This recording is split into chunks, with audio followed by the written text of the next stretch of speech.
এদিকে শোনো, এদিকে শোনো। কি বললে? তোমার কি মাথা খারাপ হয়েছে? তুমি ওই যদু গোসাইয়ের বিয়ে হবে? এরকম সুযোগ বারবার আসে। আরে যদু গোসাই কি চিজ তুমি জানো না নাকি? ঘরে বসে পচে মরার থেকে যদুদার বিয়ে হওয়ার ঢের ভালো। কি বলছো? এসব কি কথা বলছো তুমি?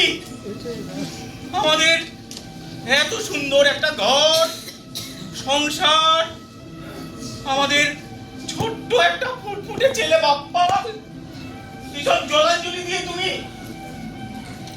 আচ্ছা আচ্ছা, তুমি আমার কথাটা ছেড়ে দাও। আমাকে নিয়ে তোমাকে ভাবতে হবে না, কিন্তু আমাদের এই ফুটফুটে ছেলে বাপ্পার কথাটা একবার ভাবো। তোমাদের কথা না অনেক ভেবেছি।